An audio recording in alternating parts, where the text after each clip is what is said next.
Welcome to Ezone Projects. So இன்னைக்கான topic எதை பற்றி அப்படின்னு பார்த்தோம்னா fire fighting robots. So fire fighting ரோபோட்டுங்கிறது எதுக்காக அப்படின்னு பார்த்தோம்னா நம்ம ஃபயர் ஆக்சிடென்ட்ஸ் யூஸ்வலாகவே எங்கே வேணால் நடக்கிறதுக்கான வாய்ப்புகள் அதிகம். எக்ஸாம்பிளுக்கு home, industry, office, public areas இந்த மாதிரி நிறைய இடத்துல நடக்கிறதுக்கான வாய்ப்புகள் அதிகம். ஸோ இது மூலமாக என்ன ஆகும்னா நிறைய பேருக்கான பாதிப்புகளும் அதிகமாக இருக்கும்.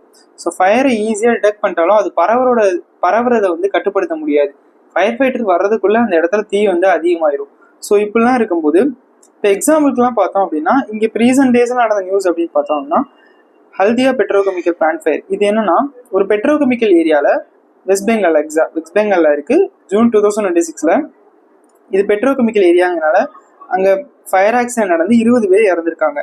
ஸோ இதே மாதிரி இப்போ ரீசனாக மே 2025 கூட என்ன ஆச்சுன்னா ஒரு ஹைதராபாத்தில் பில்டிங்கில் ஃபயர் ஏற்பட்டு 17 பீப்புள்ஸ் இறந்துருக்காங்க. ஸோ இங்கெல்லாம் என்ன பிரச்சனை அப்படின்னு பார்த்தோம்னா ஃபயர் ஃபைட்டர்ஸ் அதை அணைக்கணும்னா ஃபயர் ஃபைட்டர்ஸும் மேனுவலாக போய் தான் அதை அணைக்கிற மாதிரி இருக்கு. ஸோ மேனுவலாக போய் அணைக்கும் போது டைம் டேக்கன் அதிகமாகுது. ஸோ இது மூலமாக என்ன ஆகுனா ஃபயர் ஈஸியாகவே ஸ்ப்ரெட் ஆகுது, சீக்கிரமாகவே ஸ்ப்ரெட் ஆகுது. ஏன்னா மேனுவலாக அணைக்கும் போது நம்ம ஒவ்வொரு இடமா தான் போய் அடைச்சிட்டு இருக்க முடியும். ஸோ நமக்கு ஈஸியாக உள்ளே போகிறது ரொம்ப கஷ்டம். மீன்ஸ் உள்ளே நம்ம தீ அதிகமாக எரிஞ்சிட்டு இருக்கோம், அவங்களால ஈஸியாக உள்ளே போக முடியாது.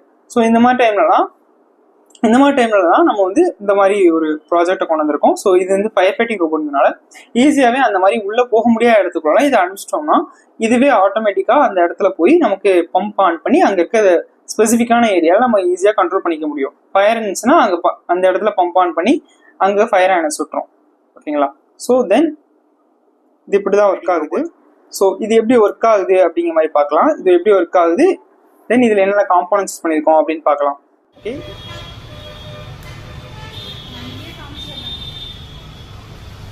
இருக்கு.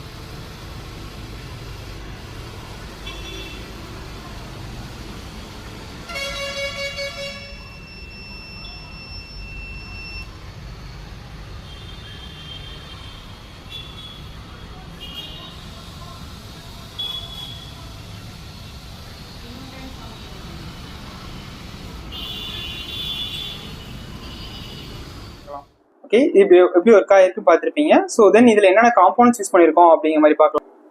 ஸோ ஃபர்ஸ்ட் இங்கே பார்த்தீங்கன்னா இதுதான் நம்ம full circuit setup. So first இங்கே பார்த்தீங்க அப்படின்னா இதுதான் லெட் ஆசிட் பேட்டரின்னு சொல்லுவோம்.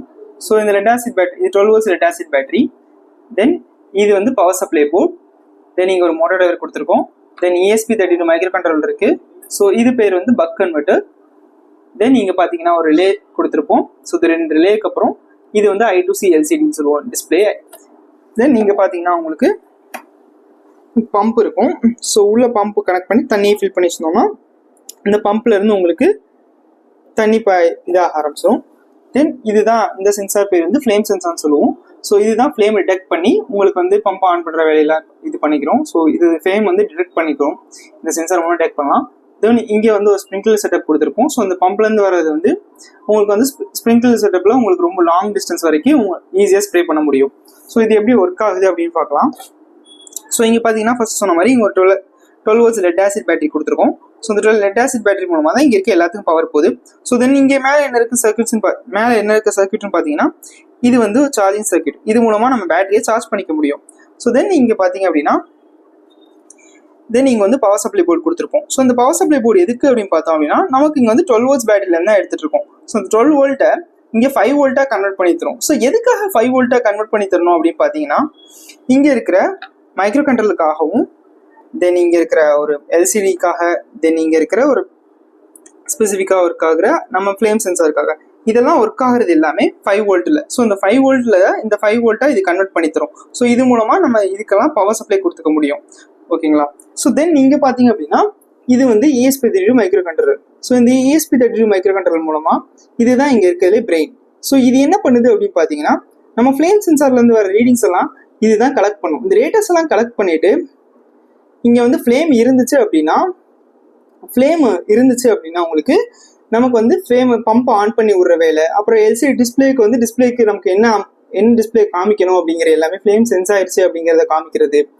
தென் நமக்கு வந்து பசர் அடிக்கிற வைக்கிற வேலை, இந்த மாதிரி எல்லாத்தையுமே இது ஒரு பிரெயினாக நமக்கு வந்து இருக்கிறதா இந்த டேட்டாஸ் எல்லாம் கலெக்ட் பண்ணி நம்ம பிரெயின் எப்படி ஆக்ட் ஆகுது, நம்ம இருக்கு பார்க்கறத வைக்கிறது எல்லாத்தையும் கலெக்ட் பண்ணி நமக்கு ஒரு டேட்டாஸாக நமக்கு கொடுக்குதோ அதே வேலை தான் இந்த மாதிரி இந்த மைக்ரோ கண்ட்ரோல் என்ன பண்ணணும்னா இங்கே இருக்க எல்லா டேட்டாஸையும் கலெக்ட் பண்ணி அது என்னென்ன ப்ராசஸ் பண்ணணுமோ அதை வந்து நமக்கு அவுட்புட்ஸாக தரும். ஓகேங்களா?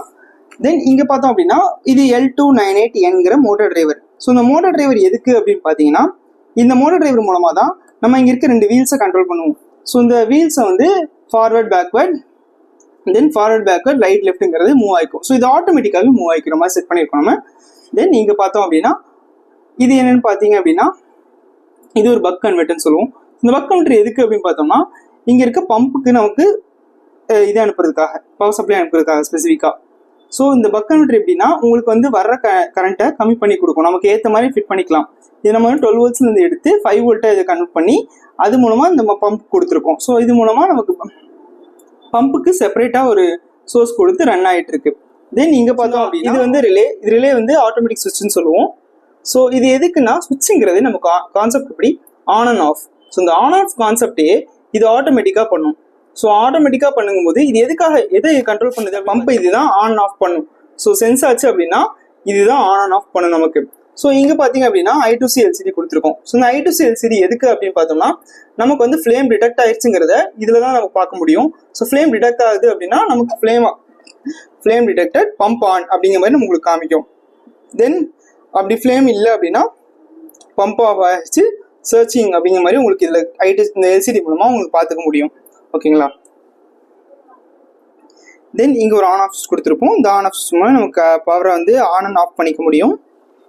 தென் இந்த இதுதான் சொன்னோம்னா இதுதான் ஃப்ளேம் சென்சார். இந்த ஃப்ளேம் சென்சாரில் நெருப்பு எரிஞ்சுது அப்படிங்கிற மாதிரி தெரிஞ்சுன்னா இது சென்ஸ் பண்ணி நமக்கு தேங்க்யூ.